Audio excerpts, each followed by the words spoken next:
Another round of talks aimed at stopping the war in Ukraine is scheduled for Tuesday, as the fighting looks increasingly to have reached a stalemate, with the two sides trading control of a town in the east and a suburb of the capital, Kyiv. Ukrainian forces retook Irpin, northwest of Kyiv, from Russian troops, who were regrouping to take the area back, President Volodymyr Zelensky said late on Monday, as he sought to rally the country. Ukrainian forces have regained control of Irpin, on the outskirts of Kyiv. Emilio Morenati, AP. "We still have to fight, we have to endure," Zelensky said in his nighttime video address to the nation. "We can't express our emotions now.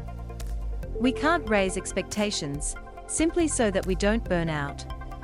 Ahead of the talks, to be held in Istanbul, the Ukrainian president said his country is prepared to declare its neutrality, as Moscow has demanded, and is open to compromise on the fate of the Donbass, the contested region in the country's east.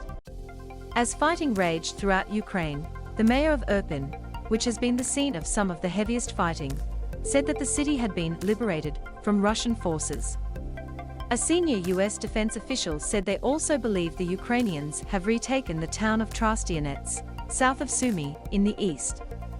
The official, who spoke on condition of anonymity to discuss U.S. intelligence assessments, said Russian forces largely remained in defensive positions near the capital, Kyiv, and were making little forward progress elsewhere in the country. The official said Russia appeared to be de-emphasizing ground operations near Kyiv and concentrating more on the Donbass, the predominantly Russian-speaking region, where Moscow-backed rebels have been waging a separatist war for the past 8 years. Late last week, with its forces bogged down in parts of the country, Russia seemed to scale back its war aims, saying its main goal was gaining control of the Donbass. Loading. While that suggested a possible face-saving exit strategy for Russian President Vladimir Putin, it also raised Ukrainian fears that the Kremlin intends to split the country in two and force it to surrender a swath of its territory.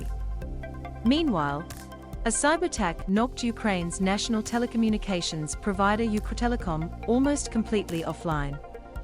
The chief of Ukraine's State Service for Special Communication, Yuri Shihol, blamed the enemy without specifically naming Russia and said most customers were cut off from telephone, internet and mobile service so that coverage could continue for Ukraine's military.